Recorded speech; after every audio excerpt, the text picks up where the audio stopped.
guard against the acquisition of unwarranted influence, whether sought or unsought, by the military-industrial complex.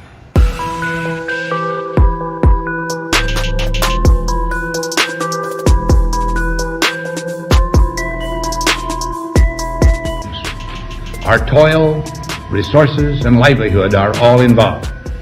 So is the very structure of our society. The potential for the disastrous rise of misplaced power exists and will persist. We must never let the weight of this combination endanger our liberties or democratic processes. We should take nothing for granted. Only an alert and knowledgeable citizenry can compel the proper meshing of the huge industrial and military machinery of defense with our peaceful methods and goals. Good day again, everybody. I'm Jack Royer. And I'm Jennifer Piñata. Thank you for joining us. A Navy veteran haunted by a head injury and PTSD was within days of being homeless. He came to us for help, and tonight we do have results. 8 on your side investigator Walt Buteau has that veteran's story. It's a struggle faced by hundreds of veterans right now, a fight for benefits and a seemingly endless search for affordable housing. Lakeith Amir Sharif came to 8 on your side when his rent in Seminole skyrocketed by 50% right before he received an eviction notice. And then you're going to kick us out? You're going to kick us out like that? In some cases, the personal items of his neighbors, who were also veterans, were discarded, tossed into this courtyard. Amir Sharif ended up in the St. Vincent de Paul Transitional Housing Shelter, but it got better from there. First, a nearly 35-year wait for disability benefits tied to PTSD and frequent service-related headaches finally came to an end. The VA stepped up on your disability. Yeah, they granted it. I mean, that's crazy, man. Does that happen without the story that we did about you? No, never. He also secured housing this month after dozens of denied applications. During his journey, Amir Sharif says he was shocked to see an often hidden side of homelessness. Children living in the shelter with parents who are also veterans searching for affordable housing. It's disheartening to see because, like on the bottom floor, we have families there. Families of veterans. You hear me? You hear? That's heartbreaking, man. That's heartbreaking. He credits the VA and others for helping him, but he also says VA housing vouchers right now are hundreds of dollars behind what the market is actually demanding for rent. In the newsroom, Walt Buteau, 8 on your side. Awesome, awesome, awesome.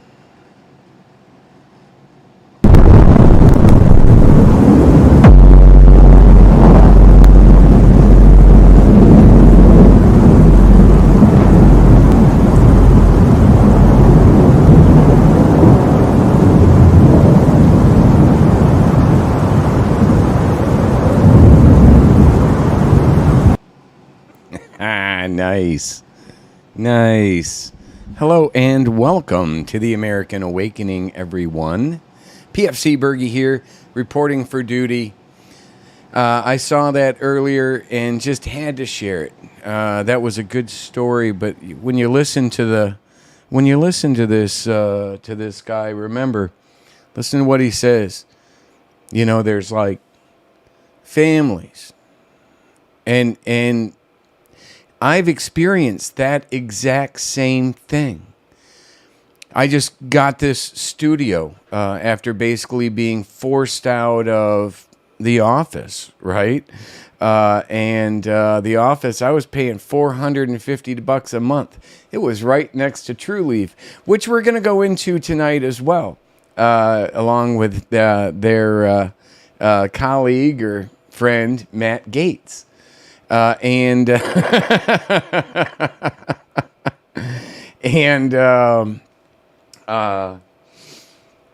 know, if you'll remember also, kind of keep this in the back of your mind when we go through tonight's show, that was taking place in Seminole.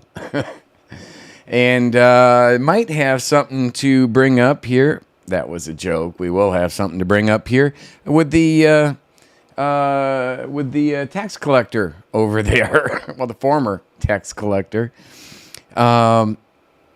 We've gone over this before, but it's got to be gone over again because there is so much that keeps coming out. There's so much that we keep learning.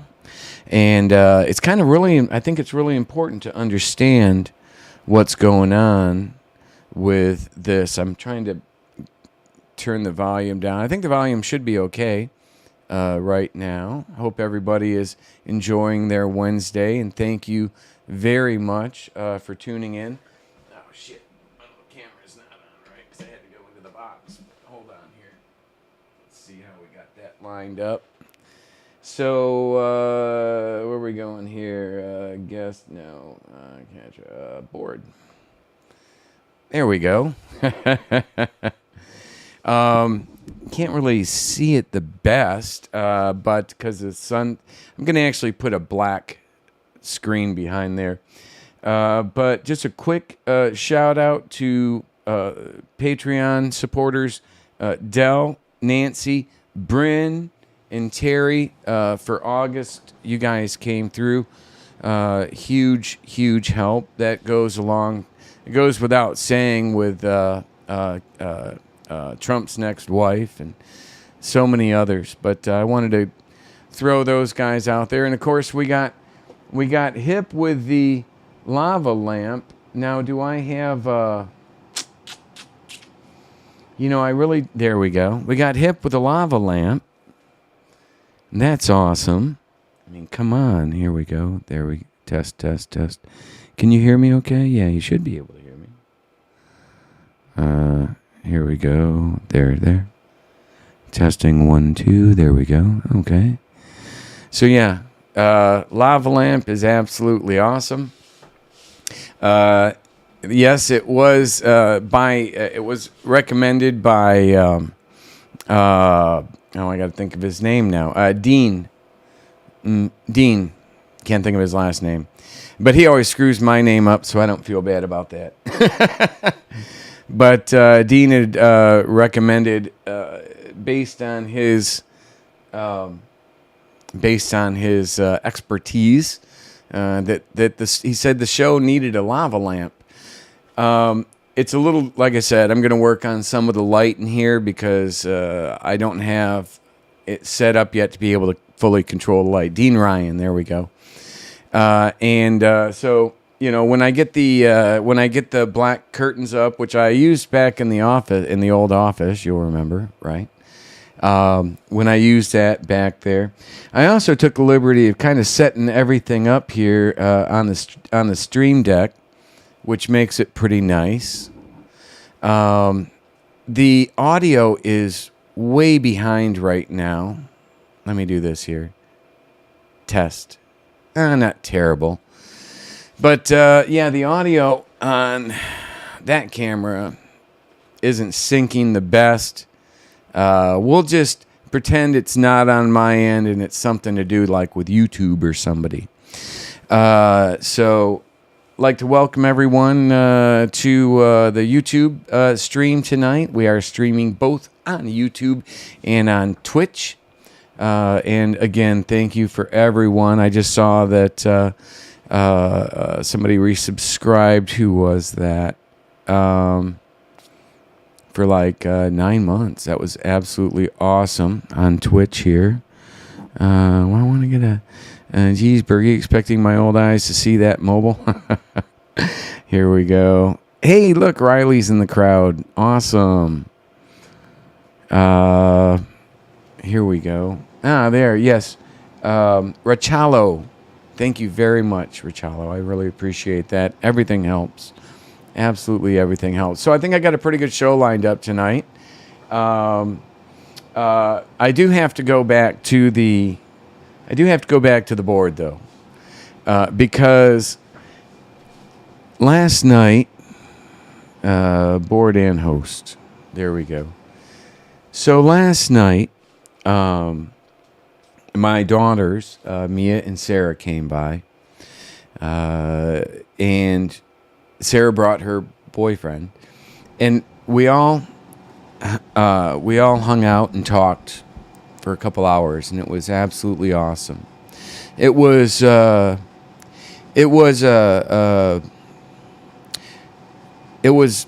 because their grandma had just passed away, and that's always tough on kids for sure. So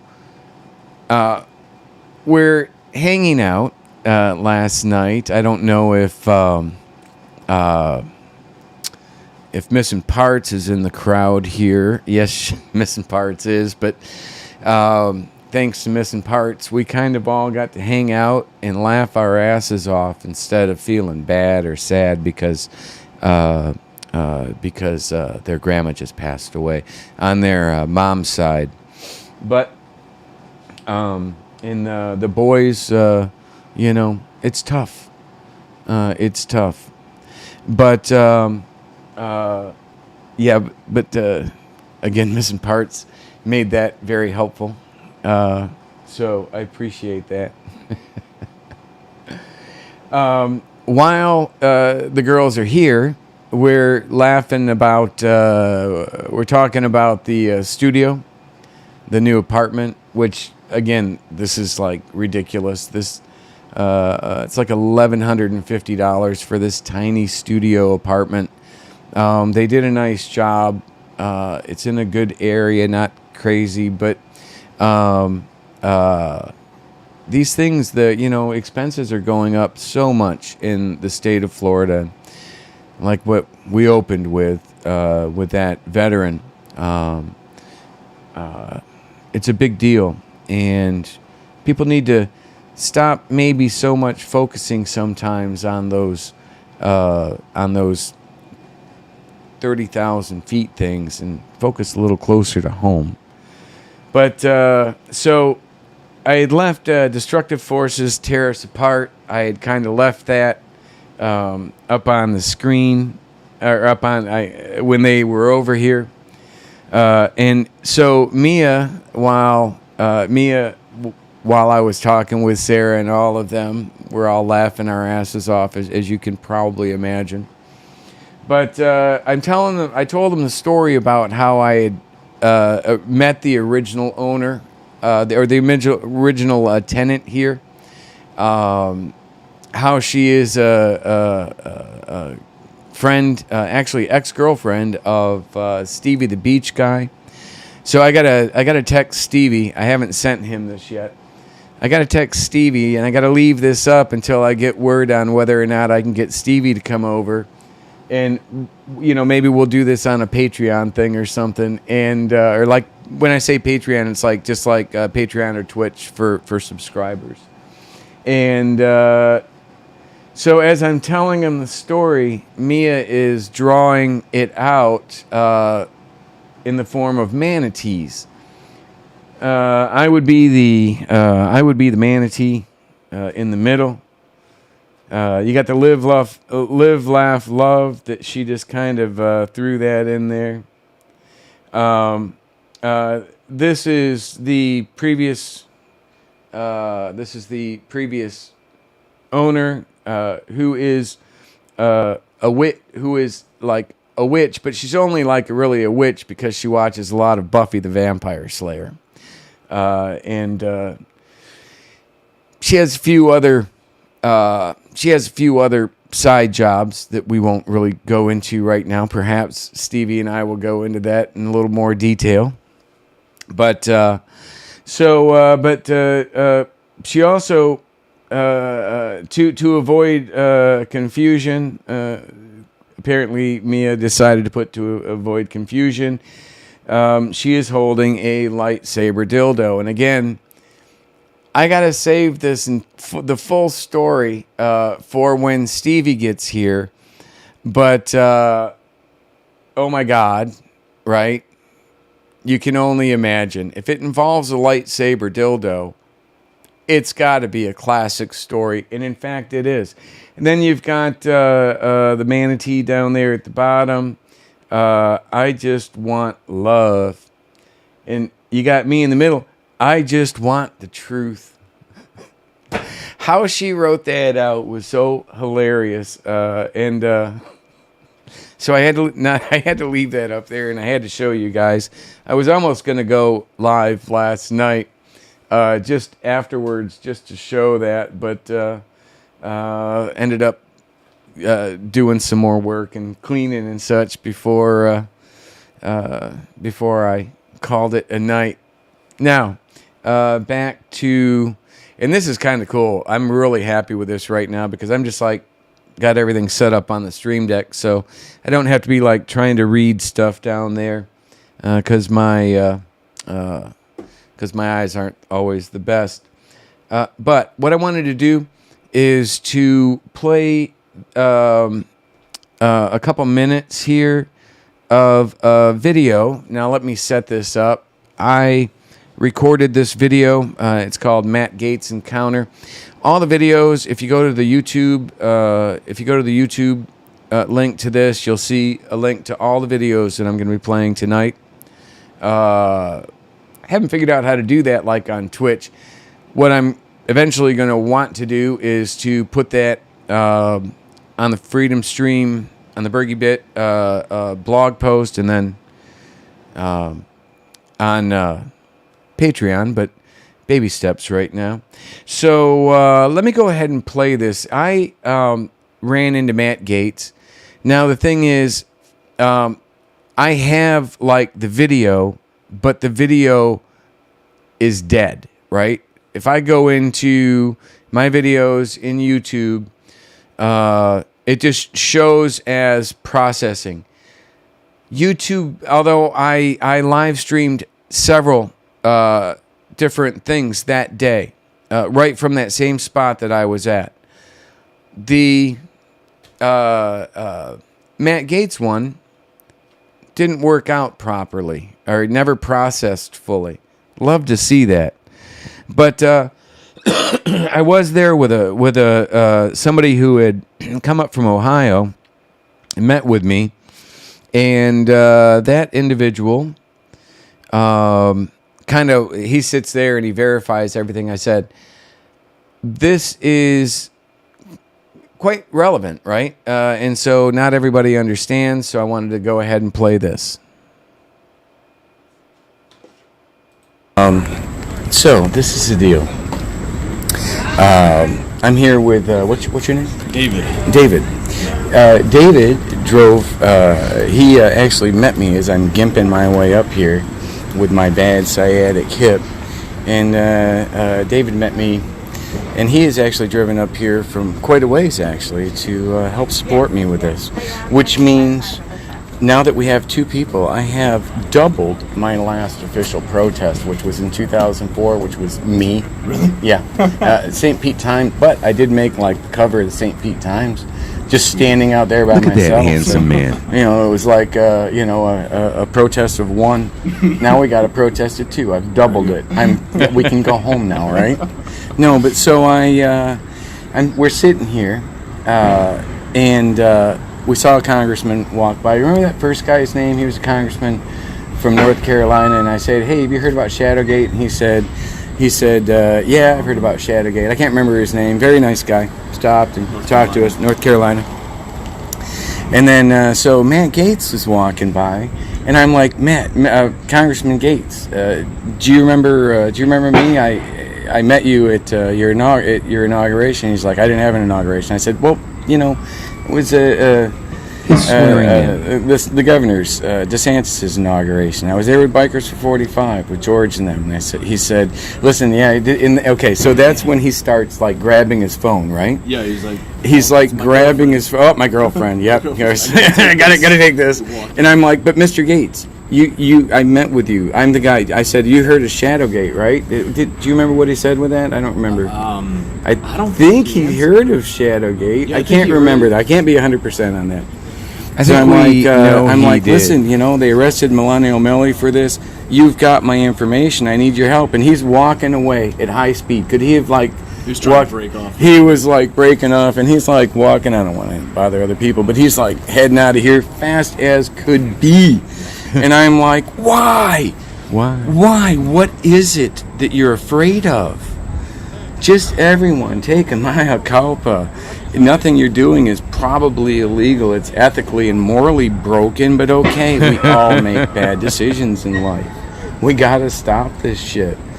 And this is just utterly astounding to me.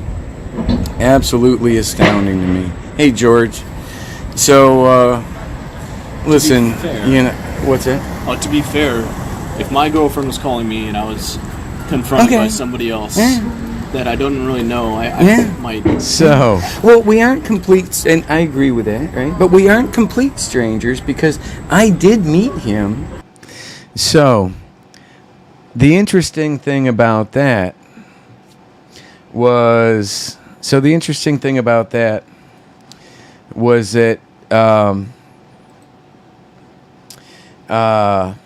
let me set this up here, was that,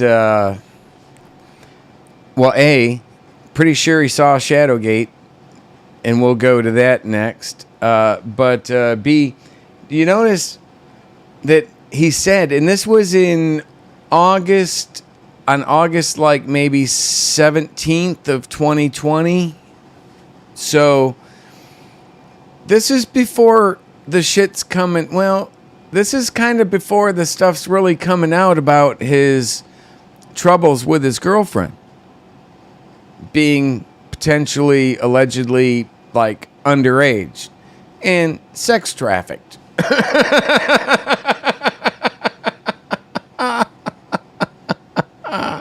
But to the question of whether or not he saw Shadowgate, let's ask Matt. That helped her with Shadowgate. I gave you a memorandum surrounding all of that. And, you know, what happened... Oh, yeah, I'm definitely not going to talk about Shadowgate on this publicly recorded spaces. Right. We've now hit my limit. And then... Hey, Matt's got a limit when it comes to conspiracy theories. Who would have thunk?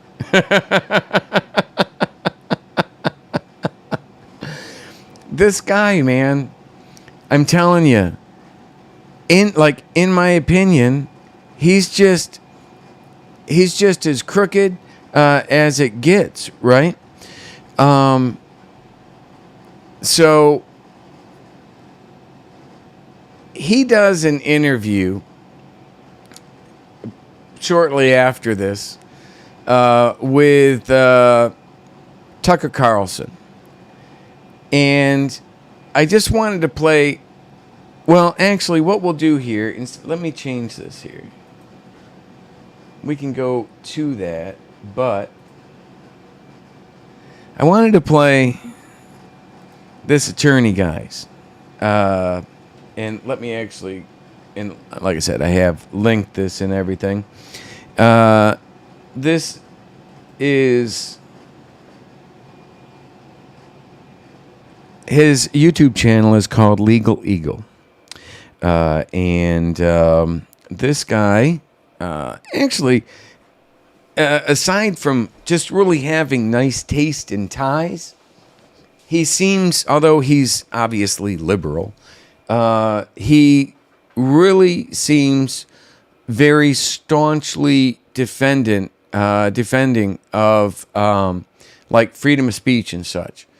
And I think in the second hour, I want to play another, I want to do a review of another thing that he had done, which goes into our friend Akbar. Show me something natural like Afro with your pride. Show me something natural like ass with some stretch marks.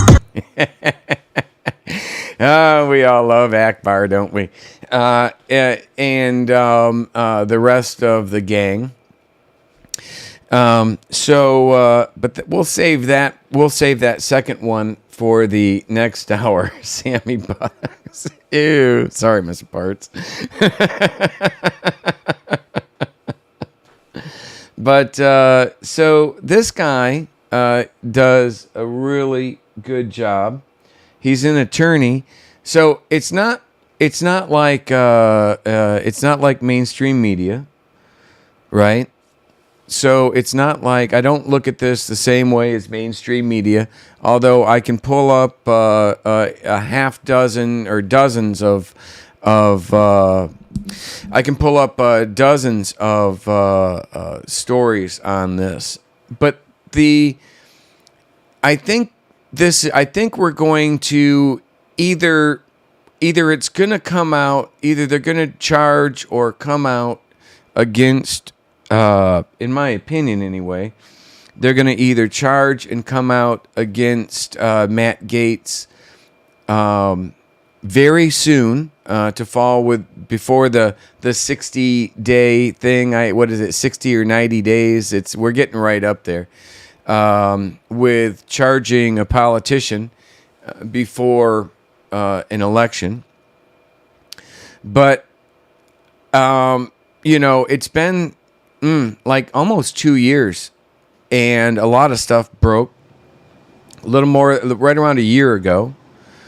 And if you really consider how the Department of Justice generally works, and you consider that about 6 months ago, more people came out that have either gone to jail or testified, it kind of makes it seem like Matt Gaetz's trouble isn't over.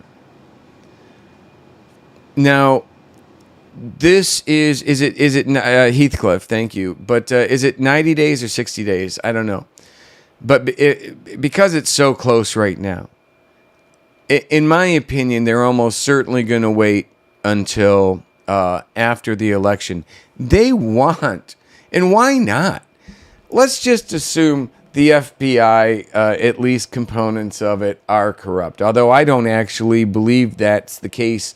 I believe there are factions within it that are, absolutely, there's factions within every organization that is.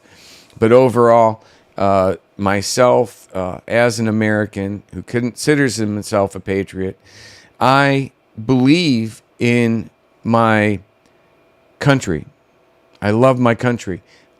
It's not about, I don't trust my government, right? You don't have to trust your government. You just got to believe in your country. I don't know if we can trust our government anymore. Trust the government? Yeah. Heck, I'm in the government. I don't even trust it. Huh? You don't have to believe in your government to be a good American. You just have to believe in your country. You just got to believe in your country, my friends. So,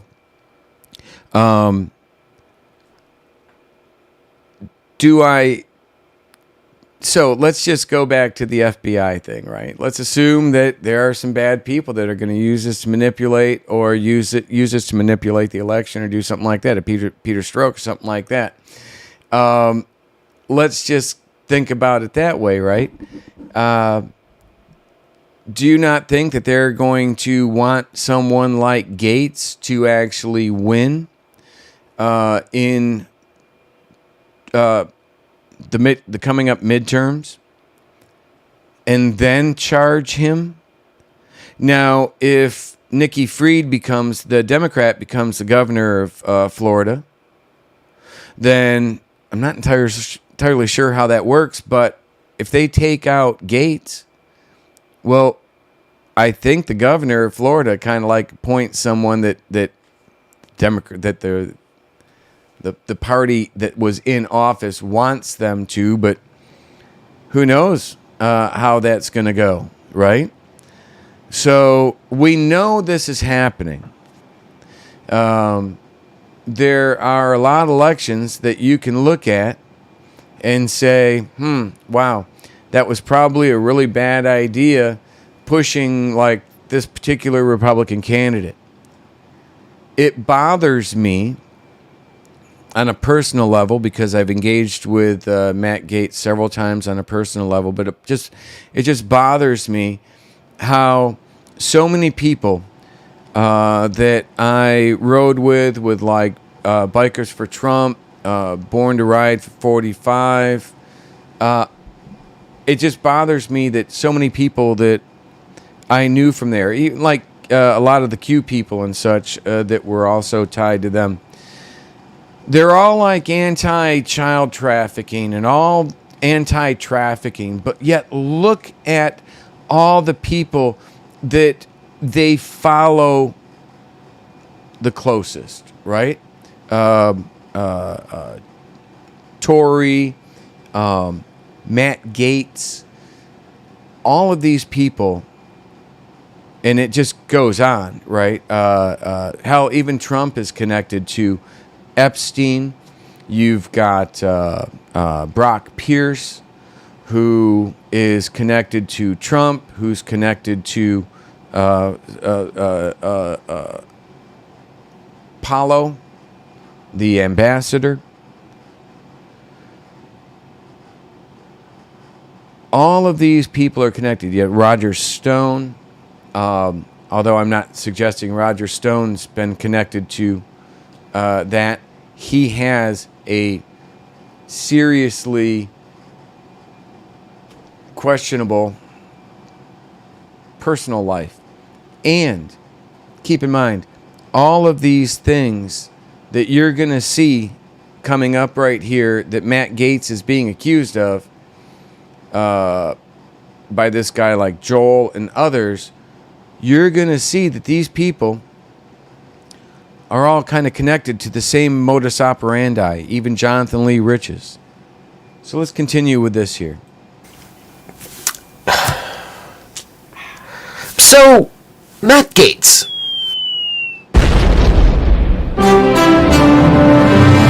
Sponsored by Ting Mobile. Hey, Legal Eagles, it's time to think like a very busy criminal defense lawyer, because what is going on with the Matt Gaetz scandal? And I'm afraid we're going to have to be more specific than that, because it appears that there is a scandal inside of a scandal inside of a scandal. It's like one of those Russian nesting dolls, but it's all Florida men all the way down.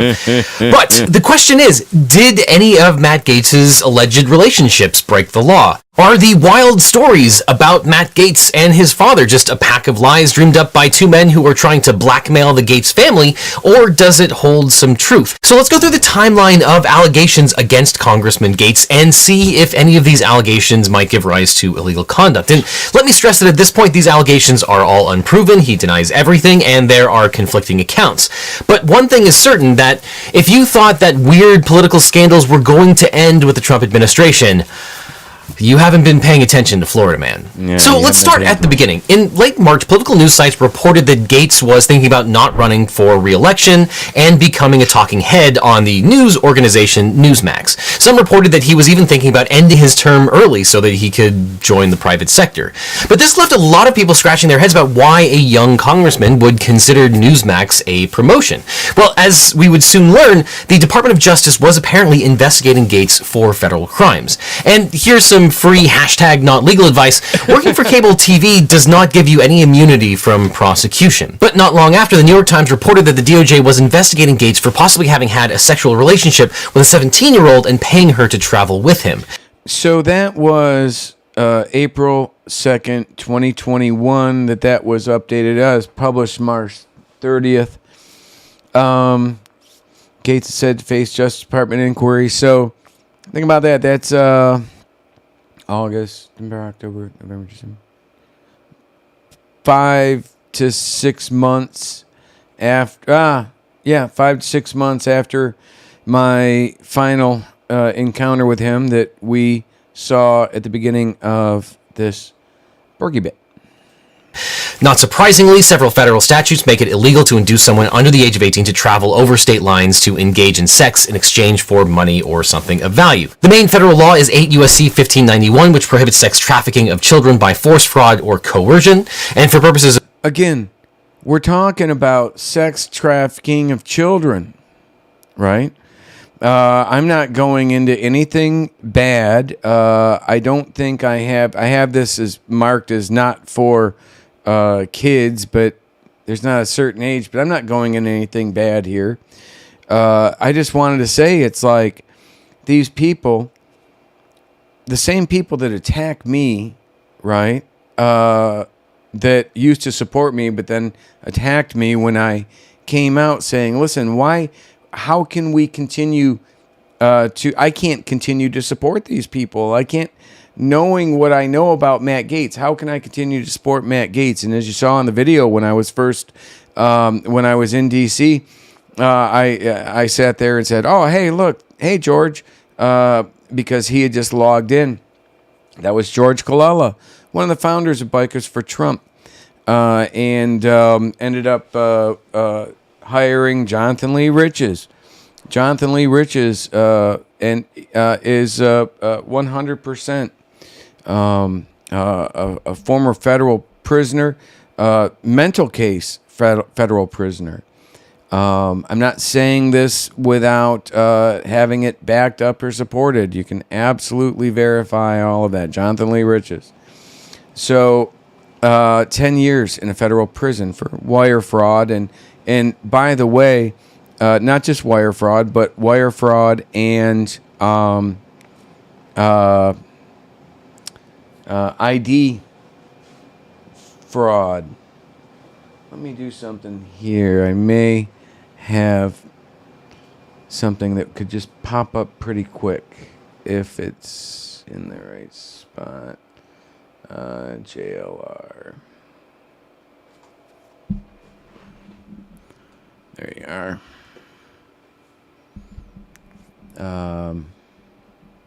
There we go. It's tough because there's not many people that served over a decade in prison for stealing identities. Yeah, I mean. Okay, so not a lot of people that have spent a decade in prison for stealing identities. Let's go back to this. Why is that relevant? Remember what he just said. Of this law, a minor is someone under the age of 18 years old. This statute also makes it a federal offense to knowingly recruit, entice, harbor, transport, provide, obtain, or maintain a minor knowing or in reckless disregard of the fact that the victim is a minor and would be caused to engage in a commercial sex act. And that is defined exactly the way you would think it was. Now, Section 1591 does not require proof that either the defendant or victim cross state lines or international lines. The prosecution also doesn't need to prove that the defendant used force, threats of force, fraud, or coercion. But if the victim was between 14 and 17 years old, the penalty is a minimum sentence of 10 years in prison up to life. Now, Gaetz has denied the charges and told the New York Times, quote, "I have a suspicion that someone is trying to recategorize my generosity to ex-girlfriends as something more untoward," which sort of raises the question, how do you mischaracterize generosity toward someone who is not a minor in this context? But that is a question for another time. And here there are reports that the alleged 17-year-old victim was also involved in a felony sex trafficking count against Joel Greenberg. Greenberg is a former Seminole County, Florida tax collector who's been charged with 33 counts from 4 indictments, including sex trafficking with a minor, whom Gaetz was allegedly involved with. Now, Greenberg is also one of Gaetz's Florida pals. Here they are goofing around with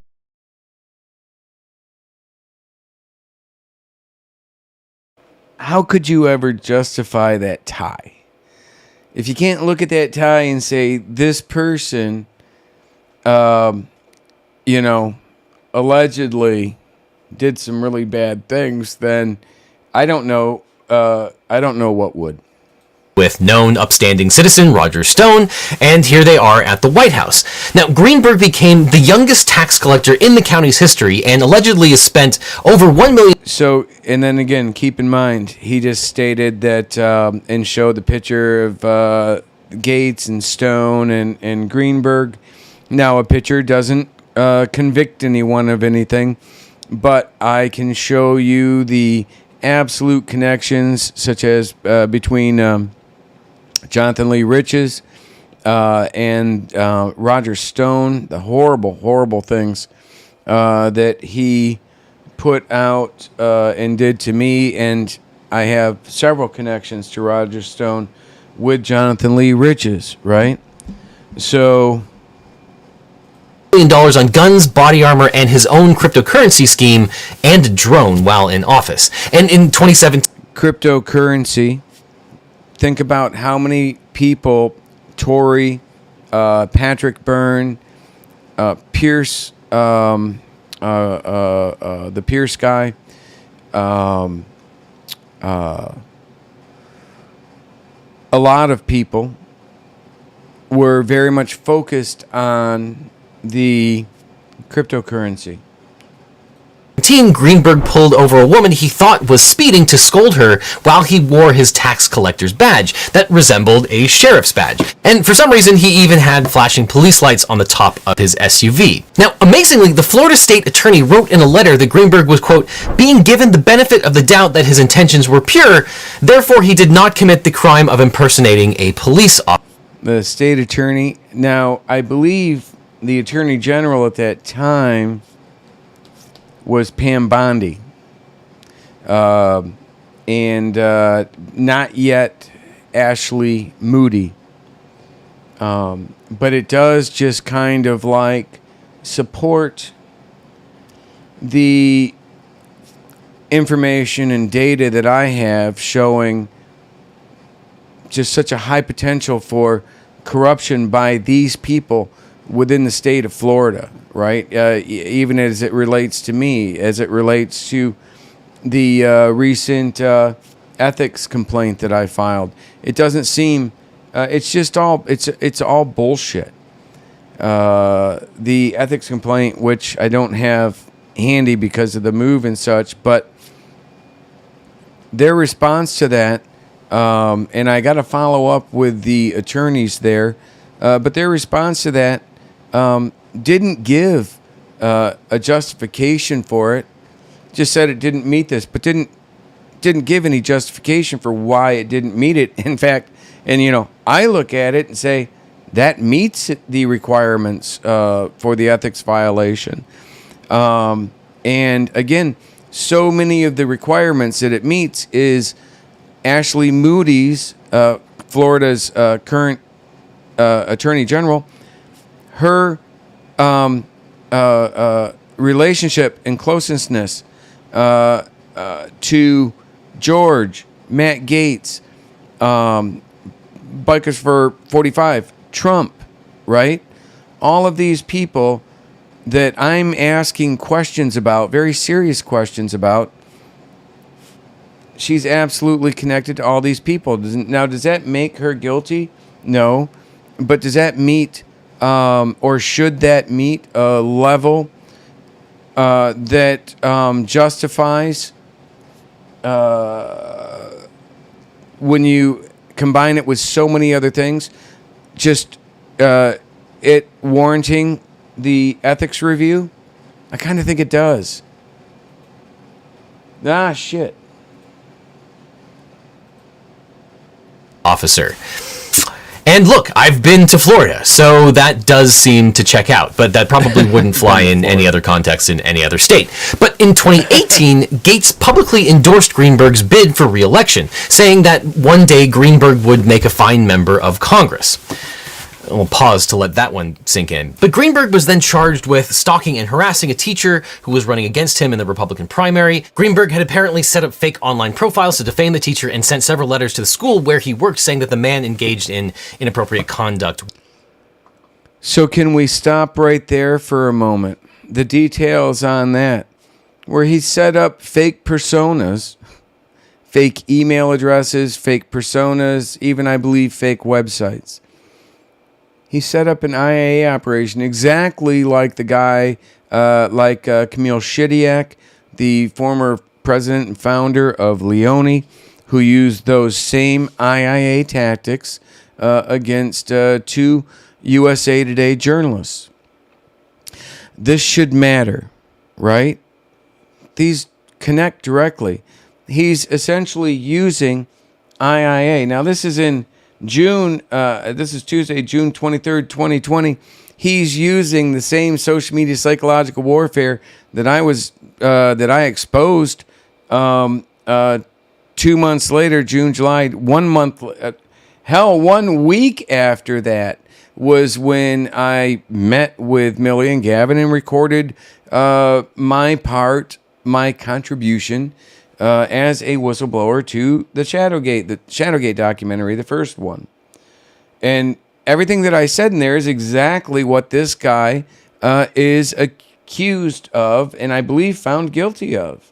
With his students. In July of 2019, Gaetz and Greenberg left obnoxious voicemails on the cell phone of Florida State Representative Anna Eskamani, a Democrat, saying, "This is your favorite tax collector. I'm up in the Panhandle with your favorite U.S. Congressman, Mr. Gaetz. Hi, Anna. Then in Did you follow what that was? That was Matt Gaetz' voice. They're just calling and like just harassing. These are the same type of people that attack and use the fake personas. The same type of people that attack me and so many other whistleblowers and so many other people that General Flynn and Roger Stone or Ali Akbar or any of these people, Tory, Millie, Gavin, any of these people that they don't agree with will be attacked by people exactly like Matt Gaetz with that mental, that narcissistic, sociopathic willingness to use the most highly unethical and morally bankrupt methods to either destroy someone, discredit them, or as a competitive advantage in an election. August of 2020, Greenberg was indicted on 14 more counts, including sex trafficking charges related to a minor between the ages of 14 and 17. Now, unfortunately, the details of Greenberg's alleged trafficking scheme are also essential to understanding why Gaetz is in hot water. First, federal prosecutors allege that Greenberg used his position as tax collector to access the Florida driver and vehicle information database, where he would research women and girls. Some of the individuals Greenberg researched were involved in sugar daddy relationships with Greenberg. And Greenberg allegedly abused his position and took surrendered driver's licenses before they were shredded by his office staff and created new IDs with his photograph but with the personal information of his resident. Okay. What does that remind you of? Does that remind you of our friend Jonathan Lee Riches? It does to me. Jonathan Lee Riches just, he literally acknowledges of stealing identities. And he had the equipment and such to create fake IDs that they would then use for whatever criminal purpose they needed. He was so abusive of that. His crimes were so egregious, they gave him 10 years, and he was forced to do every millisecond of those 10 years. You've done something wrong when they do that. It's not just, they don't like me. No. Well, they don't like you, but it's also because you're a danger to our society, and you shouldn't be. You've lost that right. Residents. And not surprisingly, during a search, police found fake IDs in Greenberg's office and materials used to create those IDs as well.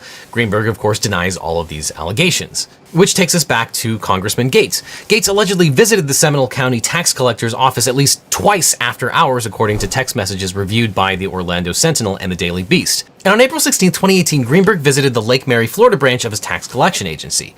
Surveillance footage captured Greenberg standing near a desk with another man, but Greenberg forgot to set the alarm on the way out, which... Did he say with another man?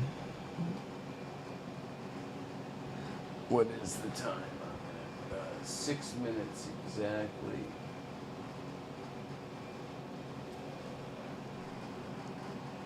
Standing near a desk with another man, but Greenberg forgot to set the alarm on the way out, which concerned the assistant branch manager when she went to work on Monday morning. Could that other man have been Jonathan Lee Riches? I mean, I don't know. Or could it have been Matt Gaetz? Like I said, the same MO, same territory, same area. Employee found driver's licenses scattered all over the desk instead of in the appropriate disposal basket. She reviewed the camera footage and alerted her boss, who sent Greenberg a text message saying, quote, "Did you happen to visit the Lake Mary office on the weekend?" The Daily Beast reports that Greenberg responded, "Yes, I was showing Congressman Gaetz what our operation looked like. Did I leave something on?" And according to the Daily Beast, text messages show that Greenberg was helping Gaetz get some duplicate IDs. They report that on September 2nd, 2018, Greenberg directly asked an employee to quickly create a new card that complies with the heightened heightened security standards of Real ID, a process that would normally require providing additional documentation according to the images. The Daily Beast goes on to report that Greenberg texted one of his employees, quote, "Amy, is there any way to assist one of our congressmen in getting an emergency replacement ID or DL by Tuesday, 2 p.m.? He was lost yesterday and he's got a flight Tuesday. Doesn't have any other form of ID currently on him. Sorry to bother you on a Sunday." So, to anyone who's recently sat in the waiting room at a driver's license bureau and appreciates some, an elected official just not only jumping ahead of you, but having somebody on a Sunday take care of that for you. Wow, it sure would be nice, wouldn't it? Greenberg then confirmed that the favor was for, quote, Matthew Lewis Gaetz Jr., born May 7th, 1982. If you didn't know, Gaetz represents Northwest Florida, while Greenberg was tax collector in Seminole County, which is 472 miles away from Gaetz's district. So, why 471. did Gaetz need the tax collector from outside his district to create IDs for him? These are, of course, red flags, so when the Secret Service was apparently investigating Greenberg for identity theft, they discovered the link to Gaetz. And shortly before the story about Gaetz broke, Greenberg was indicted yet again, this time for allegedly submitting false claims to receive pandemic relief aid from the government and trying to bribe a government official. Yes, Greenberg allegedly did all of this after his other legal troubles. And reports say that the independent Gaetz investigation was launched under the Trump administration and that Attorney General Bill Barr was briefed on the matter and actively tried to avoid meeting Gaetz in person because of potential improprieties given the ongoing investigation. So, Trump knows. Guess that's okay. I think these people, so many times, so often their decisions aren't made on ethical or moral basis. They're just made on how is this going to affect my clicks, my likes, or my network. And there is yet more evidence that the Gaetz-Greenberg investigation involves other Florida officials. A woman told investigators that she had had sex with Greenberg, Gaetz, and another guy involved in Florida GOP politics. Several sources told reporters from FloridaPolitics.com that the third man is former Florida Department of Business and Professional Relations Secretary Hazley Bashirs, who resigned in January. The woman allegedly was a minor at the time of the sexual encounter, and several reporters say that she has already testified in front of a grand jury about having had sex with Matt Gaetz. And Ew. Apparently, he's got a very tiny pee-pee. But that's just based on the Lincoln Project commercial that was put out. So, I have issues with the Lincoln Project. So, who knows? But if you got to pay for it that much, allegedly, then perhaps that's true. According to and there's nothing wrong with that, right? Not hating the player, hating the game. Another unnamed Florida Republican who claims to be influential in state politics, Greenberg texted. How long have we been falling? I don't know. My watch doesn't tell time. Kind of like Matt Gaetz' dick. Him on August 14th and started fuming about the investigation. The source claims that Greenberg was paying the legal fees for the woman who allegedly slept with Gaetz and Greenberg. Quote, Greenberg initially referred to the young woman as Vintage 99, referring to the year she was born, 1999. Pro tip, putting inculpatory evidence in digital form, especially when you're talking about the birth date of a minor, really not the best way to conduct criminal activity. According to reports, Greenberg wrote, I'm having to pay for Vintage 99 to retain a lawyer. They, the federal agents, contacted her and are wanting her to talk. She doesn't want to talk to them. Now, paying for someone's legal fees is not necessarily illegal, but it does raise a whole host of questions. You think? And Vintage 99 was the best code name they could have come up with for what? An allegedly an underage sex trafficker? trafficked woman. The woman in question is now allegedly 20, but was... These guys aren't the sharpest tools in the shed, I'm telling you right now. Allegedly 17 at the time of the encounter. And the friend said that Greenberg and Gaetz shared girlfriends and paid their bills. And after the investigation started, Greenberg apparently reached out to his friends, stating, "I'm trying to let everyone know who came into contact with any of these girls. The feds are going through my Venmo history and don't want anyone to be caught off guard." To which one of Greenberg's friends... The response is absolutely the best. Friends responded promptly by saying that he wasn't on Venmo and had no such history with any of these women. And, quote, "Absolutely, positively, leave my name the out of any of this. I'm serious about this, Joel." And meanwhile, the third man in the White House photo op with Greenberg and Gaetz has been identified. His name is Chris Dorworth, a former member of the Florida legislature who... Listen to this. ...who was close with Gaetz. Dorworth quit his job with a lobbying firm late last week, and his presence has now been scrubbed from the firm's website. Dorworth and Gaetz allegedly plotted to run a sham third-party candidate during a state Senate race to help out Jason Brodeur, another... Oh, who does that sound like? Sound like Tory running as an independent? Or Roger Stone's claims from Get Me Roger Stone, how he like pioneered that as part of his dirty tricks? Friend of Gaetz. The two men said they probably didn't discuss running a sham candidate, and Dorworth added, "There would be nothing illegal about it if we had." Greenberg may also...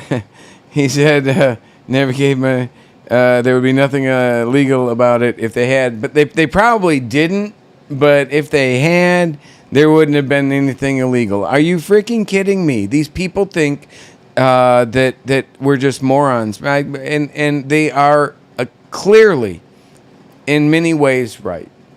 Also have some dirt on other Florida politicians as well. He allegedly used taxpayer money to pay for other Florida politicians and WWE wrestler Matt Morgan, known as Blueprint, for, quote, consulting services. Auditors have yet to find the documentation for what these payments were actually for. Morgan happened to owe about $40,000 in federal taxes, and the consulting payments happened to be for about $40,000. Florida voters later elected Blueprint. He's about to make the, I believe, I hope I got the right one here, where he makes a connection to the Proud Boys. Blueprint to the Longwood City Commission because, of course they did, this is Florida after all. And back to Greenberg, sources told the New York Times that Greenberg would find women on sugar daddy websites, forums that would connect people who would go on dates in exchange for gifts, fine dining, travel, and allowances, and presumably have sex with them.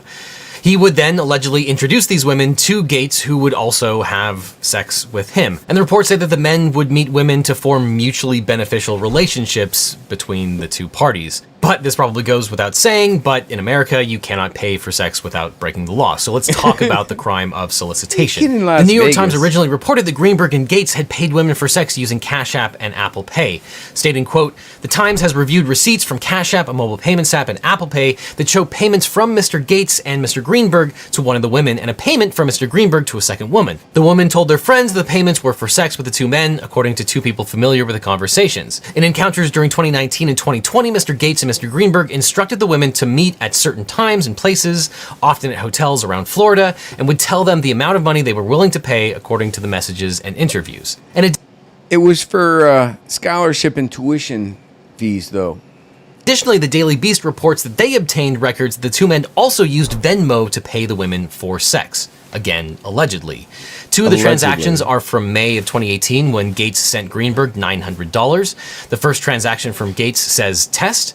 The second paid Greenberg $900 with a memo reading hit up blank using a nickname for one of the girls. 6 hours later, Greenberg paid 3 young women $900. In the memo line for the payments, Greenberg wrote tuition, school, and school. One of the girls had just turned 18 about 6 months before the transaction, so the report does not name her. And according to the Daily Beast, Gaetz' Venmo transactions were once public, but they disappeared this week as the investigation. What do you think?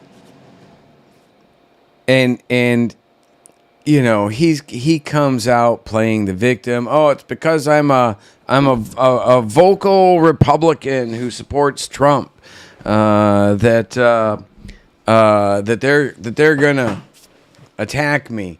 No, that is not why they are doing it. they're doing it because clearly there's a tremendous amount of evidence, allegedly, that connects him. But right now, what I'm going to do is I'm going to go into a 10-minute break at the top of the hour right now. And I hope everyone will return who is here now. I believe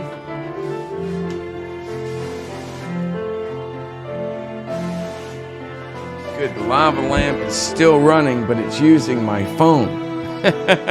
So that kind of sucks. But I will be back in 10 minutes, my friends. I hope to see you when I come back. And again, if you can help out when I go to the break, you'll be able to see. You'll see some the Patreon and Freedom Stream and just all of them. But I will see you guys in a few minutes. I hope you're finding this as interesting as I am. I'm doing my best to put it together in a way that helps tell the story, helps put the pieces together.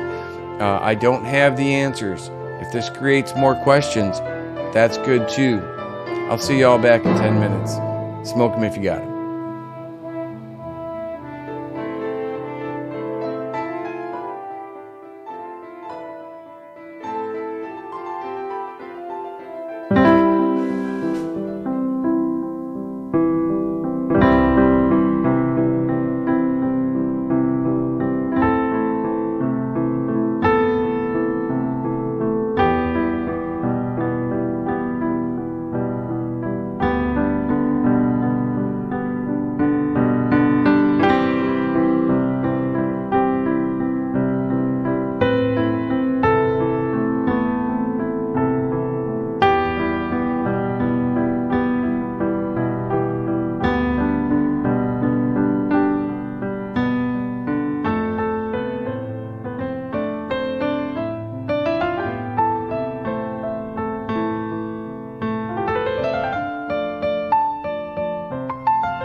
Nice.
Nice. Why is that on? What? Oh, yeah, there. That's the one. Hello. Welcome back, everyone. Thank you for tuning back in. If you're just joining, this is The American Awakening, the Bergy-Bit. And this is PFC Bergy, inactive, but still kicking. Let me bring this down here. So, let me bring that up there. So let's get back into the review here of Legal Eagle and Matt Gaetz.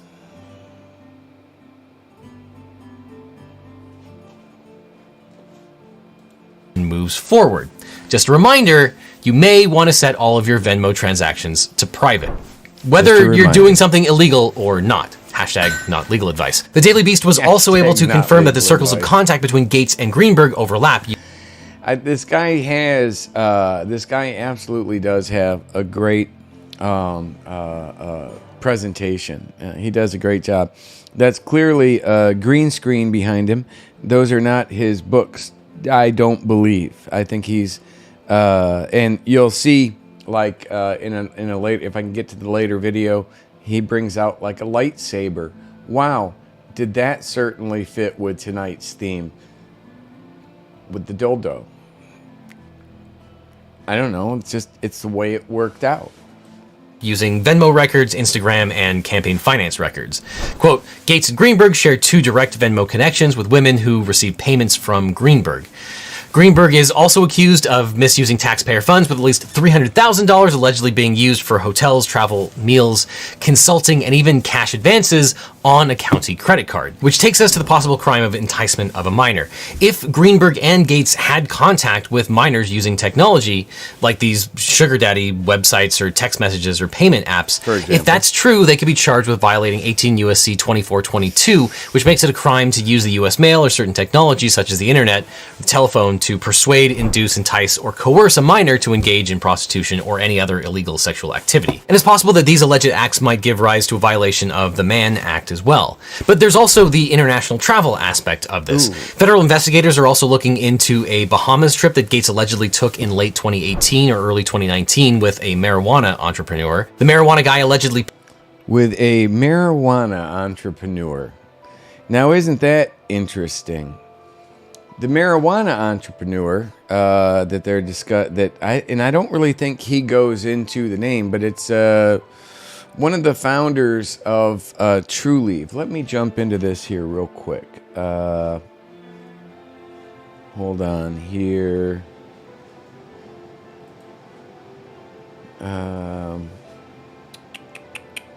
Oh, there's where it is.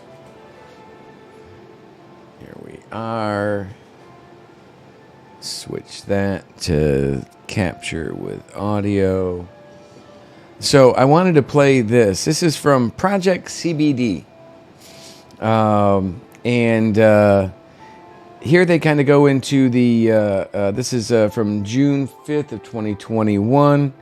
Ironically, this is like basically from a High Times type site, only clearly, you know, pro-cannabis. Let's see what they had to say.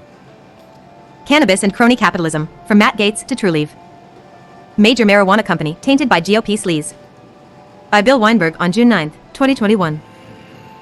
The sex scandal investigation of Florida's far-right representative Matt Gaetz interlocks with a controversy concerning favoritism in handing out medical marijuana licenses in the Sunshine State. And one of the key beneficiaries appears to be True Leave, now the biggest operator in Florida and one of the leading cannabis companies in the United States. True Leave is currently winning headlines over its effort to acquire Harvest Health and Recreation, the largest cannabis operator in Arizona and also a major operator in Florida, in a stock deal valued at $2.1 Arizona. True Leave is currently winning headlines over its effort to acquire Harvest Health and Recreation, the largest Arizona? Cannabis operator in Arizona and all... That's kind of interesting. Oh well, continue. And also a major operator in Florida, in a stock deal valued at $2.1 billion. As Forbes reports, the transaction, if approved by regulators, will create one of the largest cannabis companies in the U.S., expanding True Leave's footprint to 126 dispensaries and 22 cultivation facilities across 11 states. Big weed, who? But coverage gushing over a cannabis business success story ignores the origins of True Leave, which trace back to a nexus of prominent Florida Republicans, including names currently making stomach-churning national headlines. Chief among these are the Beshears brothers, one of whom is directly implicated in Gaetz's alleged sex junket to the... Okay, I got it. First of all, here's to True Leave. And missing parts, by the way. And second of all, what did they say? Stomach churning national headlines. Wow. Seemed kind of harsh. The Bahamas. 2018, key year for Gaetz and True Leave. True Leave CEO Kim Rivers. A key turning point for True Leave came in 2018 when it merged with a Toronto-based Now remember, You know, I say once in a while, quite often actually, that although I'm not I believe in God, I'm not like one of those holy rollers out there. I don't go quoting the Bible like for crap. I can't. But for some reason or another along my journey, I've ended up engaging with people like Pastor Rodney Howard-Browne. It's just like a higher power keeps kind of putting me on these ley lines, kind of like where I'm at right now, which we'll go into with Stevie, hopefully at a later date. But, you know, it's like the last office I had, where I just moved from, was right next to True Leaf. Everybody knows that. And, you know, it's like, wow, the connection was kind of sitting in front of me the whole time. Smoldering, smelling really good. Former mining company, Sky and Exploration. With this hefty capital infusion, it unambiguously joined the ranks of Big Bud. Interestingly, 2018, True Leaf's breakthrough year, was also the year of the key event in the Matt Gaetz scandal that has now become a national embarrassment for the Republican Party. The young star of Trump's brave new GOP has been one of the biggest loudmouths promoting the pernicious fantasy that the 2020 elections were stolen by Biden. But Trump and the party leaders are now dropping Gaetz like the proverbial hot potato as the FBI investigates his suspected sex trafficking, including accusations of paid sex with an underage girl. Ow. And this is but the most salacious element of a wider web of public corruption also said to be under federal investigation. Yet Gaetz continues to trumpet Trumpian rhetoric about draining the swamp, taking post-truth irony to truly surreal levels. Body in the Bahamas. In September 2018, Gaetz took a trip to the Bahamas, which has now emerged as the major episode in the investigation. The origins of True Leaf trace back to a nexus of prominent Florida Republicans tied to disgraced Congressman Matt Gaetz. With him on the trip was Halsey Bashirs, a 7-year Florida state legislator from Jefferson County who stepped down as chief of the state's Department of Business and Professional Regulation as the Gaetz scandal unfolded. Also along for the fling in the Bahamas was Dr. Jason Pirozzolo, an Orlando hand surgeon and cannabis entrepreneur. Pirozzolo is the one who is believed to have paid for the travel expenses, accommodations, and female escorts. As Politico notes, Gaetz flew commercial, but Bashirs was on a private flight. Also part of the entourage were at least 5 young women, one of whom was under the age of 18 at the time. When they arrived back in Florida on Bashir's private plane, they were briefly stopped and questioned by U.S. Customs officers for looking suspiciously young. Now, are we supposed to just a legitimate question to everybody out there that likes to attack me and defend Gaetz and defend Trump and just like, oh, I don't care. How can you call yourself a respectable conspiracy theorist and ignore that? How can you call yourself a respectable, pedophile? We're against pedophiles. We're against child trafficking. Oh, Biden's a child trafficker. Whoa. Yeah, that may be the case. That's not what I'm here about, Ooh, I've seen Hunter Biden's laptop. Ooh, right? Not going to go into that. Last time I even brought it up, they ended up blocking me on YouTube. Not blocking me, but making it like over 18. I don't want to have to cause that this time. So we won't go into it or play anything. But doesn't that sound like the same thing? Doesn't this guy sound like he's playing the same damn games as Hunter Biden? Not giving a shit and just taking advantage of you and me and the good patriots? I don't see why Trump continues to support people like this. And I don't see why respectable conspiracy theorists like Alex Jones or anybody around there wouldn't step back if they're truly honest about what they're doing and say, oh, wow, maybe we should look into this. Maybe we should ask some questions. If I can find it, hold on here real quick. I think I got this.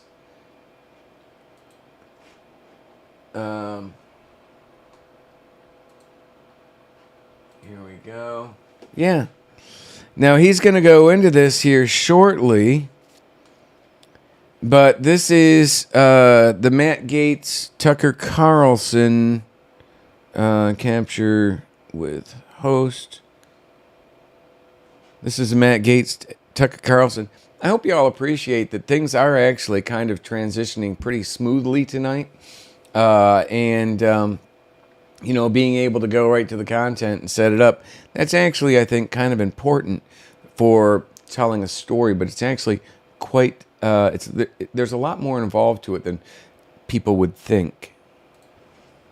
Just a couple of hours ago, late this afternoon, the New York Times ran a story saying that Florida Congressman Matt Gaetz is under federal investigation for playing some role in sex trafficking and potentially having a relationship with a 17-year-old girl. There are very few details in major news outlets tonight about this story. We have no background on it all and not even any very informed questions.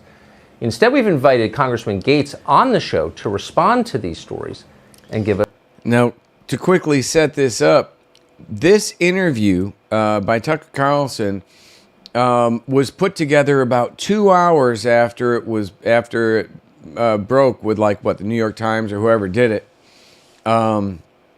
Whoever broke it, they'll go into that. And I'm going to skip forward here after they set this up a moment.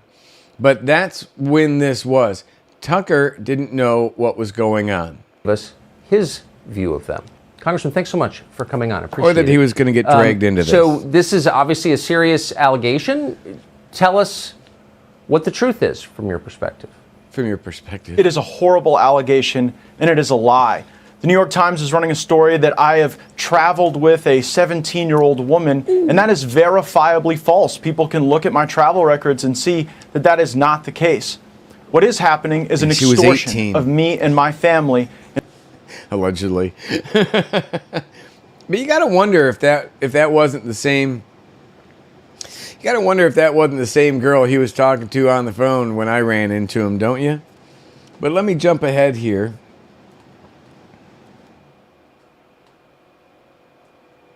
Here we are. That would have shown even more evidence of David McGee's work in this extortion scheme. That was foiled by the New York Times story, and I believe that's why this horrible information and these terrible allegations have been used this evening.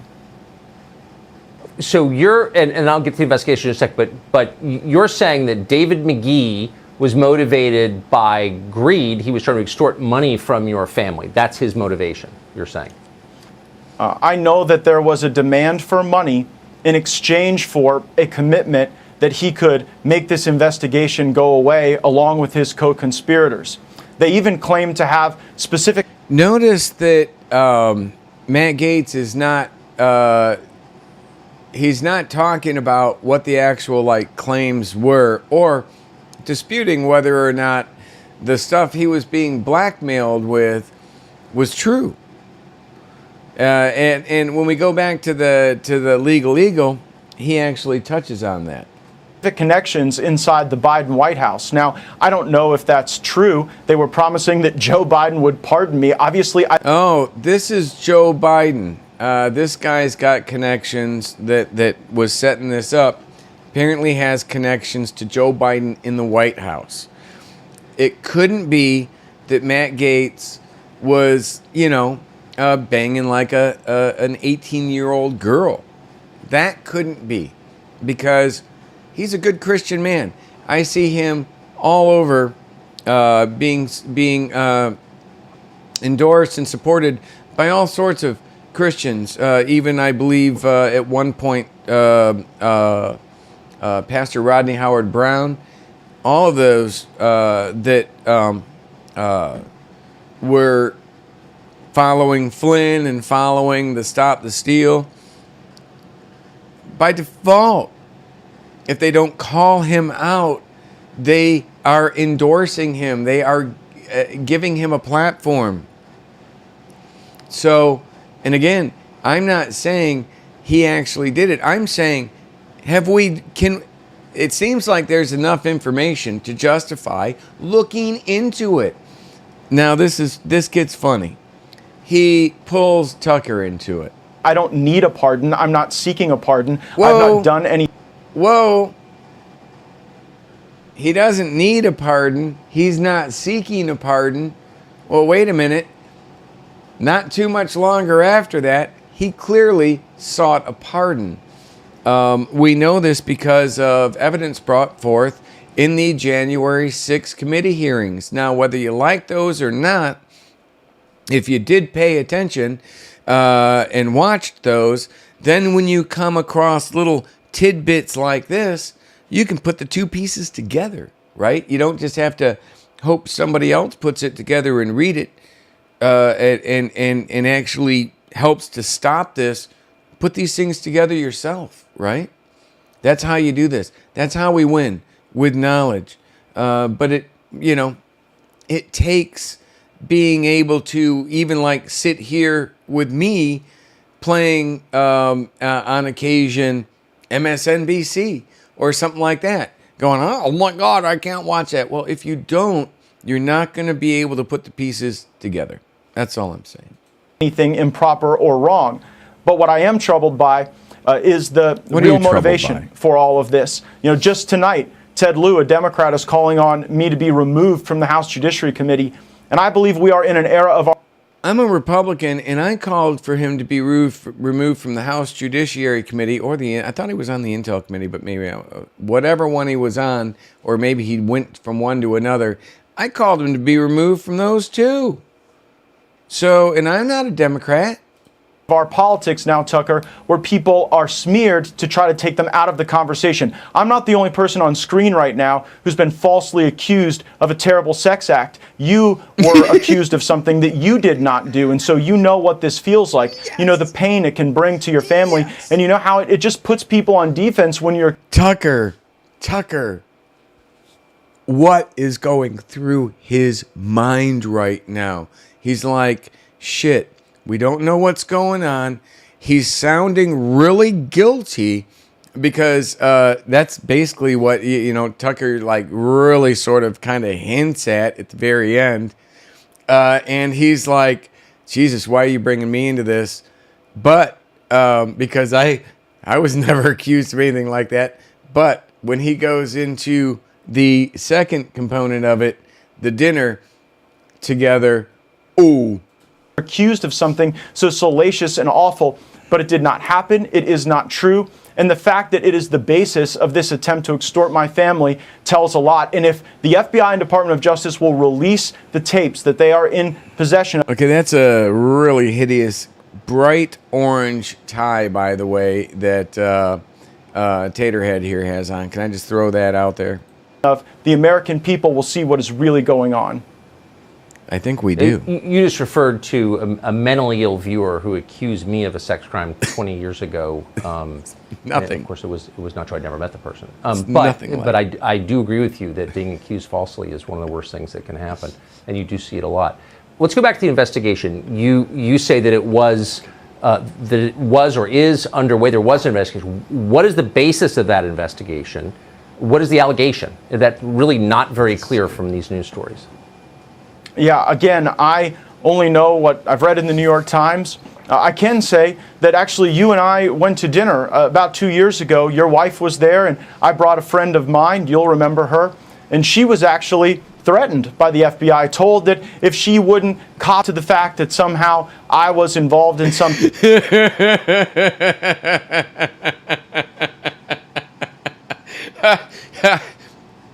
Tucker's face.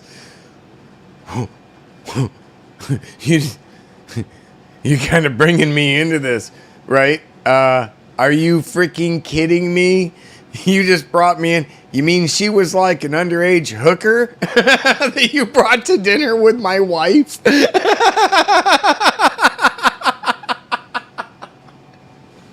Holy Jesus. Pay for play scheme that she could face trouble. And so I do believe that there are people at the Department of Justice who are trying to smear me, providing for flights and hotel rooms for people that you're dating who are of legal age is not a crime. She was legal age. He didn't say that she was like a grown woman or, a middle, no. Oh, yeah, she's a cougar, man. But I'm taking care of this woman. No. She was legal.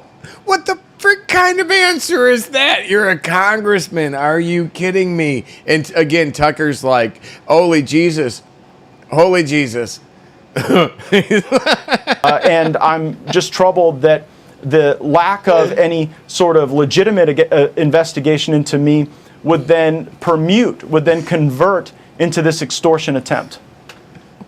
I don't remember the woman you're speaking of or the context at all, honestly. But I would like to know who. So they're saying there is a 17-year-old girl who you had a relationship with. Is that true? And who are they? Who is this girl? What are they talking about? The New York Times. The person doesn't exist. I have not had a relationship with a 17-year-old. That is totally false. She was the allegation, 18. as I read it in the New York Times, is that I've traveled with some 17-year-old in some relationship. That is false, and records will bear that out to be false. How long is this? That's apparently the travel one, right? Bahamas, that guy connected to our friend, the tax collector. Investigation been going on, you know? I don't know. When were you first informed of it? Tucker's like, this is serious as shit. Again, I really saw. Have you ever seen Tucker that serious? This as a deeply troubling challenge for my family on March 16th, when people were, talking about a minor and that there were pictures of me with child prostitutes. That's obviously false. There will be no such. Is it obviously? It's not obviously false. If it was obviously false, there would be no indictment or no investigation. There wouldn't be people coming forward saying things like that. Well, people could lie, right? But there seems to be, as we saw with Legal Eagle, a lot of documented evidence to support this as well. I mean, it seems to be a lot more evidence supporting him banging a 17-year-old on their way out of the country, possibly using a fake ID made by. Hey, I wonder if they were making the girls fake IDs. It's really hard to say. But my tax collector over here, Mike. What is his name? Mike. Well, he's as shifty and corrupted, in my opinion, and the evidence I've seen, as this guy. Just not in such a mentally, or just not in such a morally bankrupt way, but like Mike. I can't think of what his name is. I made our tax collector when he wasn't a tax collector, when he was like a, I don't know, freaking dog catcher or something. But he got on stage with Kurt Browning when I was running for office in 2004, and he got so mad, he was shaking. I have that effect on some people, and I've had that effect on some people for quite some time. But I do think, that Mike, who is now our tax collector in Pasco County, he's got a super shifty nonprofit that was founded by his chief of staff, and that nonprofit is promoted.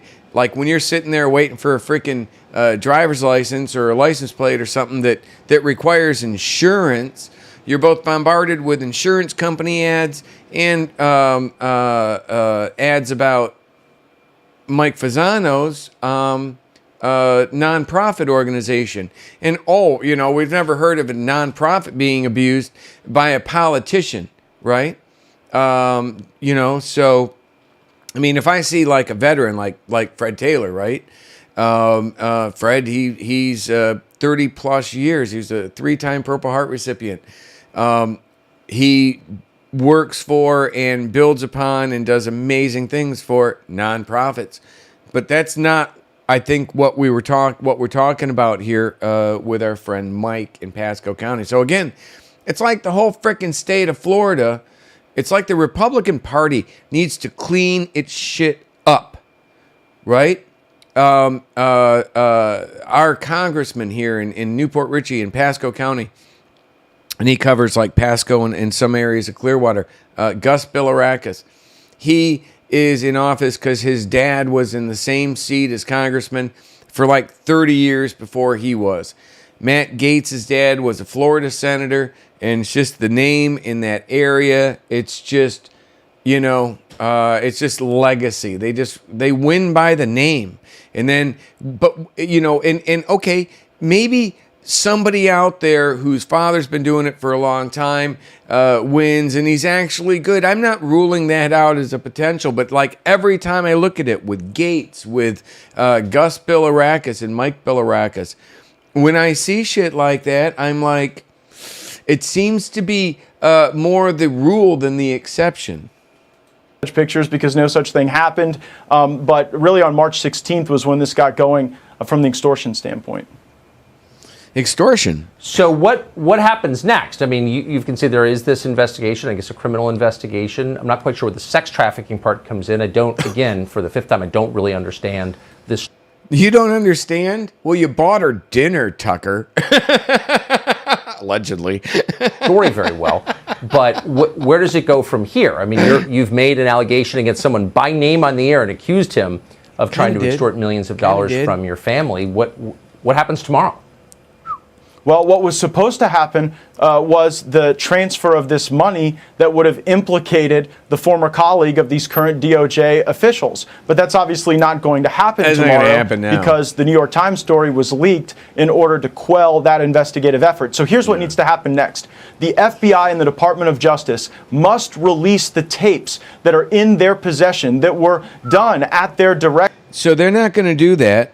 Any more than they're going to release Trump's shit that he wants to see, because they're the fucking Department of Justice. They can do what they want. Trump should have fixed that when he was freaking president, right? So, but he didn't. So, okay, let's move on from there. Let me go to I got to go to the end here, where Tucker explains himself. He's so composed right now. Matt Gaetz interview, that was one of the weirdest interviews I've ever conducted. That story just appeared in the news a couple of hours ago. And on the certainty that there's always more than you read in the newspaper, we immediately called Matt Gaetz and asked him to come on and tell us more. What could go wrong? wrong? As you saw, he did. I don't think that clarified much, but it certainly showed this is a deeply interesting story, and we'll be following it. Don't quite understand it, but we'll bring you more when we find out. We'll bring you more. What could have gone wrong with that interview right there? I mean, come on. So let's. This is beautiful. This is beautiful. So let's get back to how we doing on time. We're good. I'll run a little bit late on this if I have to. Not a problem, because it just gets better. We aren't even close to the interesting part yet. So let me go back to capture with audio. Let's finish the. I already finished that. So let's do this capture with audio. Matt Gaetz explained by Legal Eagle. Paid for the travel accommodations and female escorts. But even if the other guy was responsible, that wouldn't necessarily get Gaetz off the hook, because 18 U.S.C. 2423 makes it a felony to, quote, knowingly transport an individual who has not attained the age of 18 years in interstate or foreign commerce with the intent that the individual engage in prostitution or any sexual activity for which a person can be charged with a criminal offense. This law targets human trafficking of underage people. Whoa. The minimum penalty for this offense is 10 years and the maximum... See, again, we keep hearing the term human trafficking because that's what he's describing is true. That's human trafficking, right? That's kind of like why, right? But you know, they've got, again, I go back to Gus Bilirakis, Mike Bilirakis, Matt Gaetz, his father. These people, they got no business. They got no business being in these positions. That's why we are in the position that we are in right now. We could hire a monkey to do it. They did send monkeys into space, but they weren't exactly in charge of the aircraft. Right? Put a monkey in space, but they weren't They weren't in charge of the aircraft.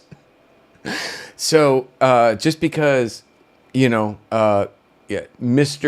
Gaetz has sex, with potentially his wife or somebody, and they end up with little Matty there, just because Matt is the spawn of his father, that doesn't mean, that he's like the most qualified for that job. And I think this is playing out right now to kind of support that thought.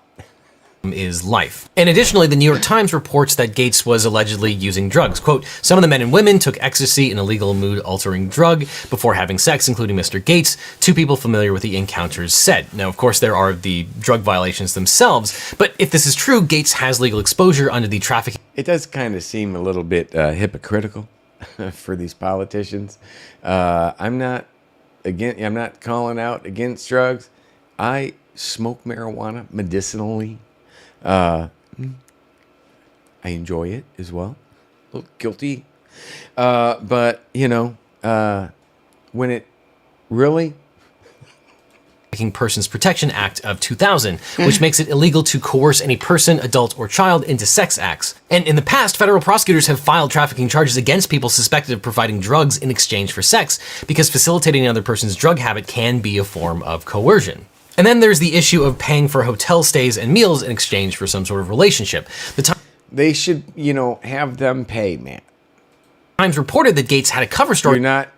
He's used to covering, he's treating this like per diem, and I don't think that's quite appropriate. For anyone asking about his relationships.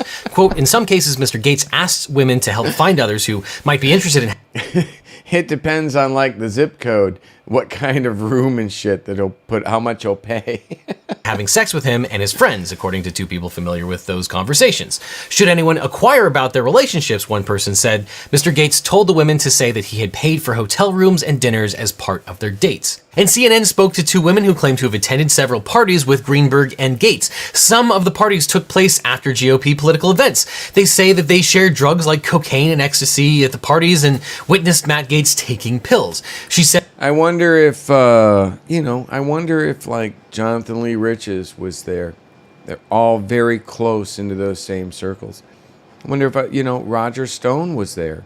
Just asking that question, right? That he behaved like a, quote, frat type of party boy. It probably goes without saying, but if Gaetz did in fact use campaign funds for illegal activities or even non-campaign activities, that could certainly give rise to a campaign finance violation. CNN has reviewed receipts indicating that Greenberg and Gaetz used digital payment apps to send hundreds of dollars to at least one woman at these parties. One receipt had a label indicating the payment was for travel. And one of the women told CNN that Greenberg sent her money.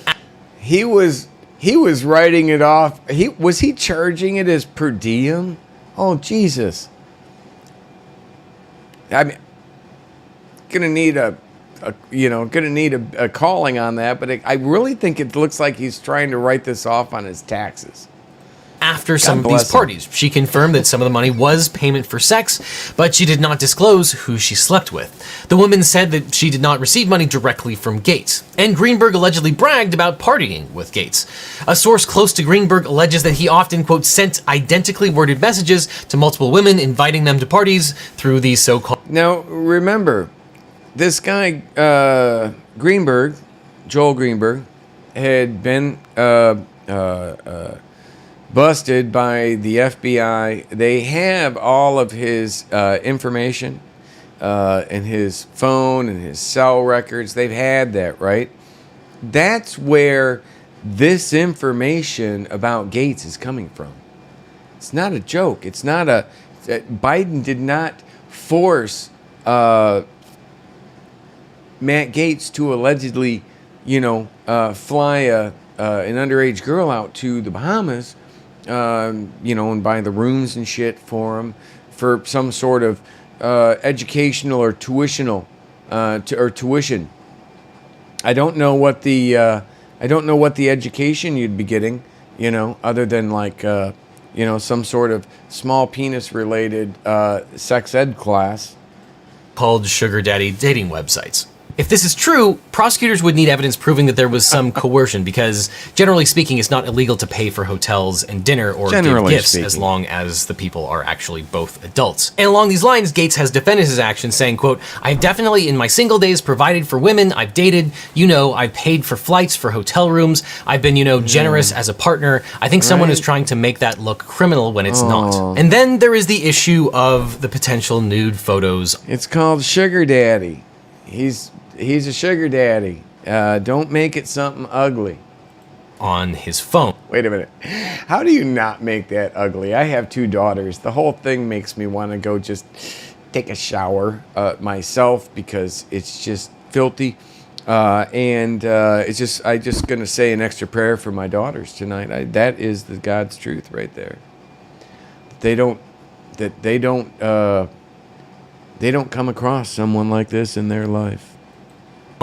Gaetz allegedly showed other lawmakers photos and videos of nude women he had said he had slept with, even showing pictures on the House floor.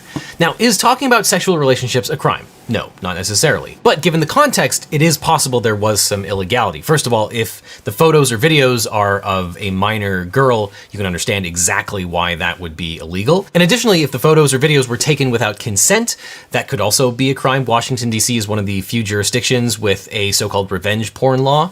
This revenge porn law criminalizes the dissemination of sexually explicit photographs of anyone without his or her consent. But these revenge porn laws are not without controversy because they criminalize some form of sexting and are not necessarily pornographic. And then there are also the First Amendment implications. Former Democratic Representative Katie Hill resigned after her ex-husband shared nude photos of her, and a conservative website and British tabloid published those pictures. Hill quit and filed a...